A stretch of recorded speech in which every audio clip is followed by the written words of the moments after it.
तो नमस्कार, प्रणाम, स्वागत पर हुआ सबके राइटर आशिक अभिषेक के चैनल पर। तो और सब बताइए आप सब कैसन बानी। उम्मीद करते रहुआ सभी बढ़िया होखब, अच्छा होखब, मस्त होखब, तंदुरुस्त होखब।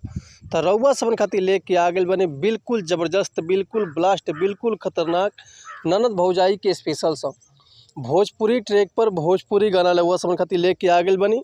उम्मीद करते रहुआ सबके बेहद पसंद आई।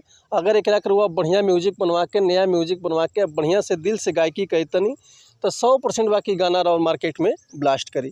लेकिन ऐसे पहले रुआ समन से एगो बात कहल चाहब कि अगर रुआ गायकी में इंटरेस्ट बा, गायकी में कदम रखले बानी, गायकी रुआ के पसंद बा, रुआ के बढ़िया बढ़िया मीटर नहीं मिलत, बढ़िया गाना नहीं मिलत, बढ़िया तुकबंदी नहीं मिलत, बढ़िया रुआ के म्यूजिक नहीं मिल पावत, तो रुआ अगर हमारा चैनल पर आ गए बन तो रुआ सबके निराश भइले के जरूरत नहीं है। काहे से कि रुआ सबन खातिर हम हर एक प्रकार के सॉन्ग लिखिले, हिंदी होके चाहे भोजपुरी होके, चाहे रुआ कोनो भी ट्रैक पर भोजपुरी गाना लिखवा सकिले, चाहे नया कंपोजिशन गाना लिखवा सकिले। लव सॉन्ग, ऑर्केस्ट्रा सॉन्ग, बेवफाई सॉन्ग, पूर्वी, निर्गुण, भजन, लोकगीत, लयदारी, रंगदारी, जातिवाद सॉन्ग, चाहे जिला स्पेशल गाना, चाहे बोलबम के गाना, चाहे रक्षाबंधन के गाना, चाहे विवाह गीत, चाहे रुआ सीजनली गाना, कोनो भी गाना लिखवा सकिले, वो बिल्कुल उसी चार्ज पर। तो ऐसे कहल चाहब रुआ सबन से कि रुआ अगर हमारा चैनल पर आ गए बनी, चैनल पर नया बनी, चैनल पर पहला बार आयल बनी, तो चैनल के लाइक कर दी, सब्सक्राइब कर दी, बेल आइकन प्रेस कर दी, ताकि कोनो वीडियो अपलोड कर दी तो सबसे पहले नोटिफिकेशन रुआ सबन के मिले। अगर वीडियो रुआ सबके अच्छा लगा तो एगो प्यारा सा कमेंट कर दी। चलिए देर ना करते हुए आज के मीटर देखला कैसे बा, का एकर लय बा, का एकर धुन बा, ये रुआ सबन के हम गा के बताओ। तो उम्मीद करती रुआ सबके बेहद पसंद आई। आज से बहुत दिन पुराना एगो गाना ही रहे खेसारी लाल यादव के कि पानी बिहीनु सुखतावे, अरे हमरो अब हौदी रे भौजी, अरे पियावा रहेला हमर सऊदी रे भौजी।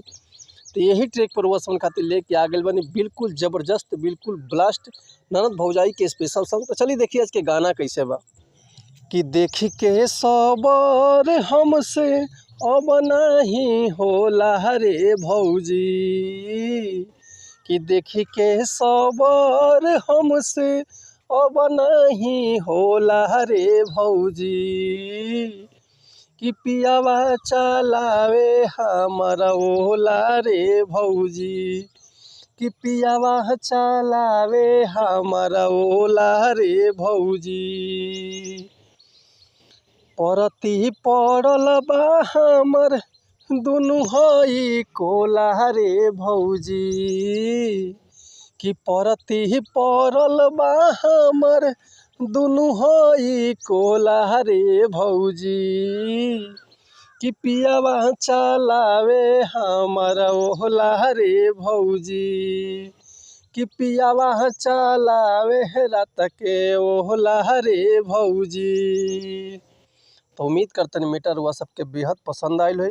अगर ये गाना के रुआ फुल लिखवावल चाहतनी तो डिस्क्रिप्शन में हमारा कॉन्टैक्ट नंबर बा, व्हाट्सअप नंबर बा, तो रुआ कॉल कर सकिले, व्हाट्सअप कर सकिले, रुआ के बिल्कुल उसी चार्ज पर फुल गाना मिल जाए। लेकिन ऐसे पहले एगो बात कहल चाहब रुआ सबन से कि अगर हमारा गाँव में कोनो मिस्टेक होता तो भैया क्षमा चाहिए हमके।